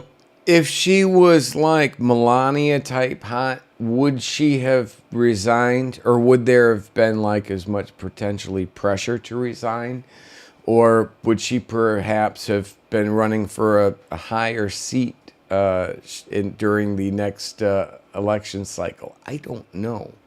These are questions that we need to ask like good psychologists. The lawsuit against the tabloid for violating California's revenge porn law. But just this week, a California court ruled that the publication was protected by the First Amendment. And ironically, Hill and Gaetz formed an unlikely friendship when she was in Congress. Now, grand jury proceedings are supposed to remain secret, and we don't know for sure if one is actually looking at Matt Gaetz. However, things are certainly looking grim for the... Gaetz saw her naked pictures and decided to hit on her. Ew. Congressman on that front. On April 8th, Greenberg's lawyer told the media that his client was negotiating a plea deal with prosecutors. I'm sure Matt Gaetz is not feeling very comfortable today. That's certainly a war. I need to go talk to that guy. I haven't talked to him. I need to send him my information on Matt Gaetz. Matt really doesn't like him either. I get somebody's attention. Warning shot, and if you're Matt Gaetz' attorney, that's not something you want to hear from other defendants. And then, in perhaps the weirdest twist of all, on the same day that the allegations against Gaetz became public, he appeared on Fox News with Tucker Carlson. Gaetz denied the allegations, and then things got super weird when he said that he was the victim of an extortion plot. What is happening is an extortion of me and my family involving a former Department of Justice official. Gaetz also used it as an opportunity to remind Tucker Carlson of that time that he had dinner with Gaetz and one of his girlfriends. You and I went to dinner about 2 years ago. Your wife was there, and I brought a friend of mine. You'll remember her. I don't remember the woman you're speaking of or the context at all, honestly. And then he pointed out that Carlson knows what it's like to be falsely accused of sex crimes. I'm not the only person on screen right now who's been falsely accused of a terrible sex act. You were accused of something that you did not do, and so you know what this feels like. Which is not a great way to ensure that you get a friendly interview in the future. But you should know that even if these extortion allegations are true, it's in fact, as I've read, Matt Gaetz was like completely blacklisted on on Fox News after that, and then he went out and started attacking Fox News. Entirely possible for Gaetz to, which I told him not to listen, not to trust Fox News. But he doesn't listen, so I can laugh at him. Be a victim of extortion while also being investigated for illegal things that they actually have done. Often, the only way to extort someone is that they... This is what, right? Listen. Engaged in some sort of illegal conduct. But at this point, we don't know where the fabrications start and can end. And specifically, Gaetz says that 2 former government officials found out about the investigation and tried to shake down the Gaetz family. Gaetz said that his father had actually been wearing a wire in order to help the FBI catch the alleged extorters. Now, let's just throw out a hypothetical here and say that Matt Gaetz is guilty of this type of behavior. Let's just, I don't have the evidence for that, but let's just say I'm spitballing a hypothetical here. Would it be hard to assume that if he was behaving like this and doing this stuff, trafficking underage women and such, would it be too hard to assume that he would not actually have worked, let's say, had worked, let's say, with the guy who apparently has like the blackmail stuff on him, worked with him or something, and things went south, a deal went bad, and this is like, you know. Don Gaetz he wouldn't be able to say. A former Florida Senate president who was the wealthiest member of the Florida legislature. The Gaetz family actually became extremely wealthy through the hospice care industry, and the senior Gaetz has backed his son's claim. Of course, the 2 individuals accused of blackmailing the Gaetz family have both denied these allegations. Even if someone was trying to extort Matt Gaetz and or his family, the mere fact of the extortion wouldn't change any of the criminal guilt associated with those alleged acts. So we'll see what happens with the extortion. Now, if there's like one lesson we can take away from any of that, it's that if you are potentially a criminal... If he did hire a prostitute, would they charge him more just for showing up in that jacket? I think so. Defendant, you probably shouldn't put inculpatory evidence in your Venmo history. But if you are going to pay for illicit activity over Venmo, then you'll need a good cell phone provider. And the best is T-Mobile. So, here we go. So, that was the end of that. Now, there is another one, and we'll probably just save this for another time. But this one is, did certain politicians commit sedition? And wow, he breaks down so many people that are literally directly connected to all the things that I've been talking about. But the thing I like about this guy right here is that as he's breaking this down, he very much supports, he gives a great explanation of where the law comes from, but he's very much supportive of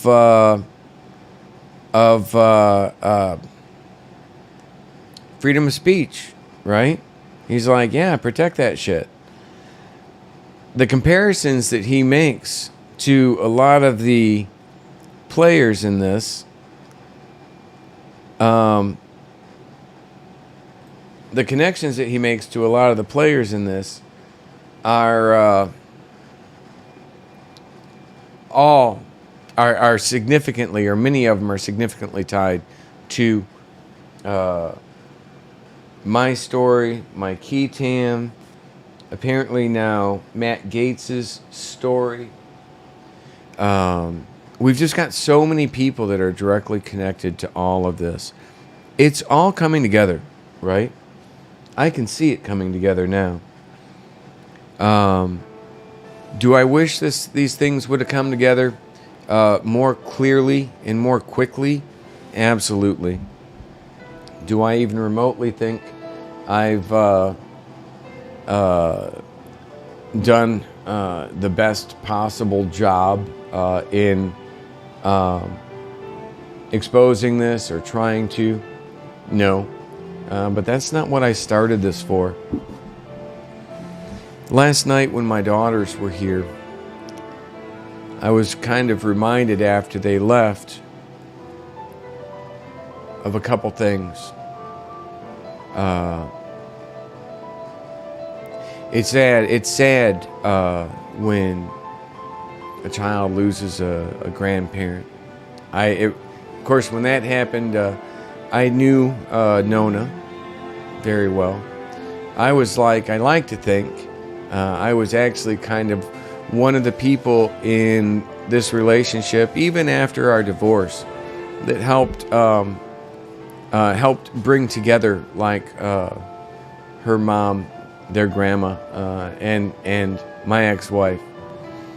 And then even like short after the divorce, Nona for like a long time kind of liked me more than even her daughter.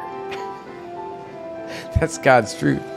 But that's because her daughter was here when I'm overseas and they had issues, right? But it just made me so angry at the people that, with my daughters here last night, with the people that in 2015 chose to place company before country and ended my career as an information assurance security officer with the Department of Defense, where I made good money, but I earned good money. Some of the things that we did were just absolutely spectacular.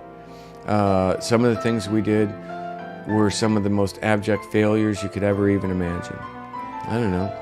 You can't, it's hard for me to, you certainly can't judge me any better or any worse than I judge myself, because some of the things I can't even ever talk about, right? It's kind of one of the difficult things.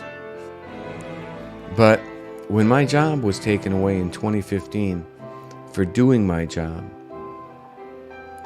it took away my livelihood from my family. It took away my going through basic training and surviving that, being the first 40-year-old to complete basic training in Fort Benning's history. It got me through my first deployment to Afghanistan. My kids did. So when I see them in pain or hurting, like I did last night, me being the funny guy, right, because I am, I tried to keep everything humorous, and that's how we ended up with a lightsaber dildo drawn by my 21-year-old daughter. I made some of the most amazing kids, girls and my twin sons. But when my job was taken, when I filed my IG complaint in 2015, they took, that's all I've been fighting for. I haven't been doing this. I didn't do this for Shadowgate. That wasn't even my idea. I've been doing this to try to expose the people that placed our company before our country. And these are powerful people. The person I'm sitting here talking about right here, sue me if you want. If I'm lying, sue me. General James Jones and his son. They chose company before country. And now these people have such an incredible influence over all of our lives. I'm doing my absolute best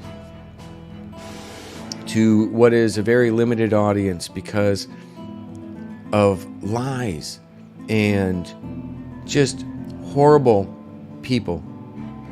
Again, more and more people that have just turned our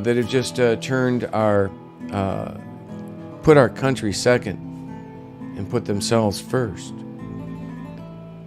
That's not how we're going to survive this. It's not how we should be. So I'm going to stay true to myself, even knowing that I'm probably not going to have the most popular broadcast out there, but I'm going to keep making it as best as I can. I'm going to keep doing my best to be able to tell this story, and I'm going to continue to reach out to people like, ooh, that attorney that's name came up, right? You keep going and you see these little things, and, boom, I'll just try different things. Eventually, I believe, this will be exposed. The truth will be heard. The people that did this to me and my family and my country and you inherently, by God, they're going to be held accountable for that. And I'm not saying that in a violent way. I'm not saying that in any way other than I want my day in court. We all deserve this day, because when you go back and what I've been talking about, when you go back to Shadowgate and all that we've been exposing, these are the most important things impacting our society right now, I believe. And so on that note, I'm going to get signed off. It's 9 o'clock. I want to thank again everybody for tuning in. And let me do this here. Got to find the right button. Closing. Now, I'm going to go to the closing here. I hope I remembered to put, I probably didn't, but I wish I would have put the, hey, before I close this out, I will go to the closing. But what I'm going to do is I am going to go back to the lava lamp here for a moment, assuming that the camera's not, that my phone isn't dead. And then we're going to spin out into the American Awakening and the coin. But just thought it would be nice. So on that note, please, if you can help out, we absolutely need your help here. freedomstream.tv/shop and patreon.com/American Awakening.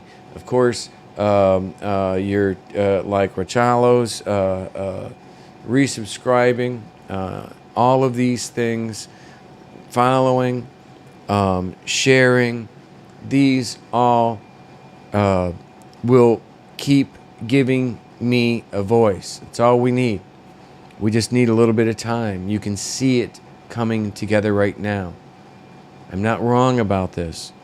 This is going to be, and if people would start listening to me, we could actually be dealing with this stuff a little bit more intelligently. And that's not putting the bar very high with myself or anybody out there. You're going to get set up with Matt Gaetz. You're going to get set up with all these people unless somebody starts asking questions now.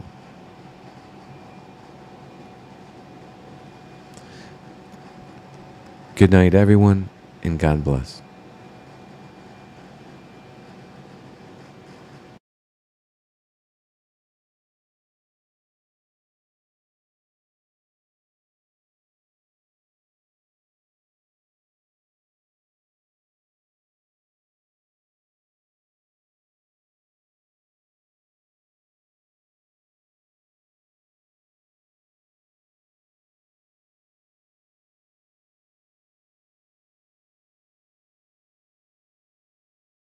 Damn it, I wish I had some music to put on right now, but I'd have to even switch the scene. So on that note, again, thank you very much, Hip. I love the lava lamp. I'm going to have to reach out to Dean here and send him a picture of the lava lamp. Thank him for the suggestion because I absolutely love it. And on that note, you guys have an absolutely wonderful night. Good night, and God bless every one of you.